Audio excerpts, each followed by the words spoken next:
Hello chemistry students. In this video what we're going to be doing is continuing to look at dot points 1.2.2 and 4. In this video we're going to be building on our understanding of electron orbitals and start looking at how to write up electron configurations. Now it'll be particularly helpful if you have a periodic table with you, as some of the information there will help you to get through some of the activities that we have as I'm going through these slides. First off, looking back at the periodic table that we looked at before, we have an S block here, a P block here, a D block here, and an F block here. And essentially what we said was that each different kind of orbital had a different number of orbital types or configurations or shapes. Shapes is probably the best word. And each of them were able to house 2 electrons. There was one S orbital, therefore 2 columns.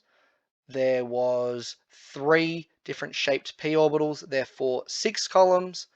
There were 5 d orbitals, different shapes, therefore 10 columns for each electron. And then for our f orbitals, there were 7 different shapes, therefore 14 columns. What I would like to look at first are some electron configuration basics.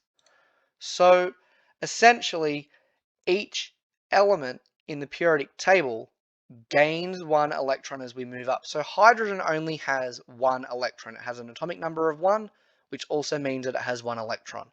Its first electron is always going to go into the 1s orbital, and that goes all the way back to this energy diagram that we looked at before. Our electrons always go in the lowest energy orbital.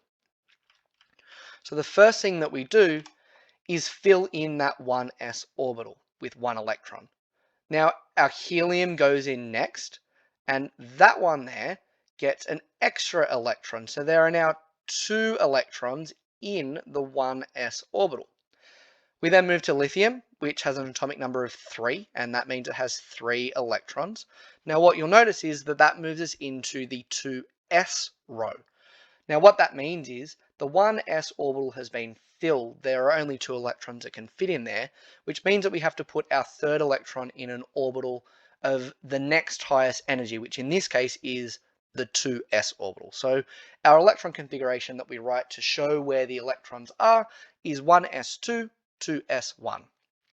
Beryllium is next on the list. It has an atomic number of 4. There are 4 electrons. So what that means is we fill up the 1s orbital first and then the 2s orbital after. I'm hoping that we can start to see a little bit of a pattern. Now for boron, now that both the 1 and the 2s orbitals are filled, the next row or group or set of orbitals which have the next, which come next in the energy series is the 2p orbital. Now we can have up to 6 2p electrons, but we want to fill up again these 1 and 2s orbitals first, and then the 1 remaining electron is filled up in the 2p orbital. We then have carbon, which has another 2p electron, nitrogen with a 3rd 2p electron, oxygen with a 4th, fluorine with a 5th, and neon with a 6th, which gets us on this periodic table to the end of the line. Once that p orbital is filled, we're then moving to sodium. And so at this point, when we're looking at our s orbitals that we can fill, this 3 or 3rd level s orbital is next to be filled. So the sodium has 1s2, 2s2 for the first 4 electrons, 2p6 because we've now filled that up as well, and the last electron that's remaining, the 11th one, is going to go in the 3s orbital. So there is 1 electron in that 3s orbital. I'm going to do the last one down the bottom, argon, which is all the way over here.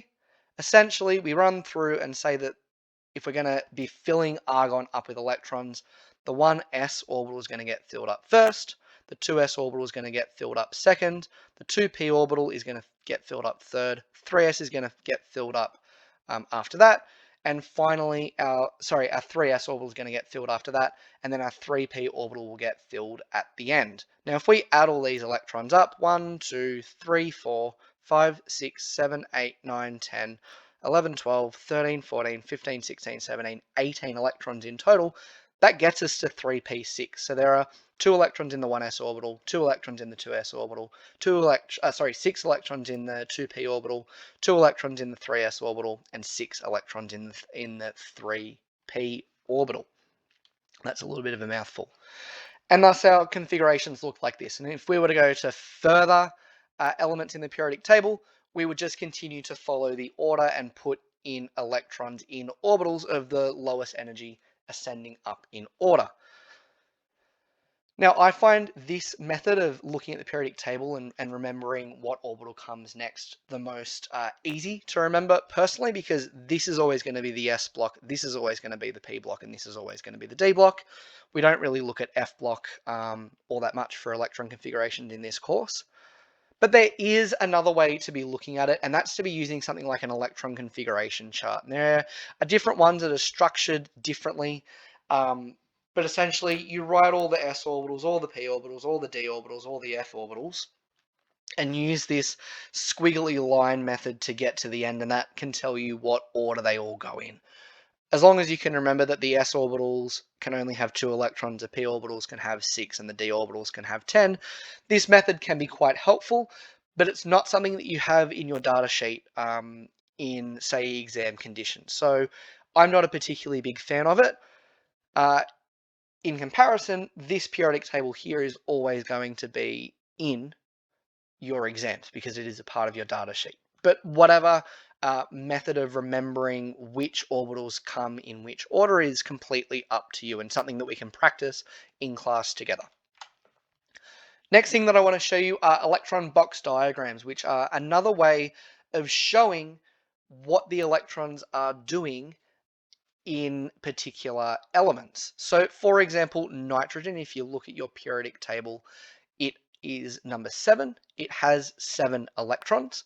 And what this diagram will show is where are those electrons. So we draw boxes, and each box represents a different orbital. So that would be the balls or the nodes that we looked at in the previous video, each of which can hold 2 electrons. And we'll see that we note them as up and down arrows. Essentially, one electron is labeled as up and one is labeled as down. This comes into very basic quantum physics or quantum chemistry principles. It's not something that we spend a lot of time focusing on, but something that I do want you to appreciate is there are up and down electrons. Now, that up and down doesn't literally mean that they're pointing up and down. It's just to show that they're opposites of each other. So for this nitrogen, what we see is there are 2 electrons in that 1s orbital, i.e. 1s1. One of them is an up electron and one of them is a down electron. There are also 2 2s electrons, one up, one down. Now what you'll notice here is that there are 3 2p electrons. And what you'll notice, something that we can't really show when we just write 2p3, is that one electron actually goes into each orbital before we end up with any pairs like we see below as we increase our number of electrons in that p orbital. This is a pattern that gets maintained pretty much the entire way through. We always put 1 electron in every box that's similar. So if we're filling out 2p, there's always one that goes in every box. And after that, we start to form our pairs. So in oxygen, there's 1 pair. In fluorine, there's 2 pairs. And in neon, there are 3 pairs. We'll spend a little bit of time on that in class, but it's not the most important concept that we're covering in this video. Now, in particular, I want to show you some noble gas notation. So this is a little bit of a shortcut method to write up electron configurations. Now, essentially, noble gases, which are all of these elements in this final column of the periodic table, all have full sets of orbitals. Helium has a full 1s orbital. Neon is the end of the 2p set. Argon is the end of the 3p set. Krypton is the end of the 4p set. Xenon is the end of the 5p set. And I think that's radon from memory. I'm trying to remember that one. That one's a bit difficult. Rn is the end of the 6p set. And you can use all of them to essentially say, well, it's all of the electrons up to this guy, and everything that you put afterwards is what's not included in that electron configuration. So for example, in oxygen, Oxygen essentially has an electron configuration that's the same as helium, except it's got 4 extra 2p electrons. So it's helium plus 2p4. Another example here is for bromine. Now, bromine is all the way here on my periodic table, and if we work our way backwards, we see that argon is the previous noble gas. And so what we can say is, if we're writing an electron configuration, is that for bromine, it has the same electron configuration as argon, except it has 4s2, which is these two 4s electrons. It has 3d10, which means all of these electrons have gone into the 3d orbital. And 4p5, 1, 2, 3, 4, and the final fifth 4p electron makes up the electron configuration for bromine. Thank you very much, everyone. That now concludes our lesson on electron configurations. For next time, what we're going to be doing going into next week is starting to look at some periodic trends.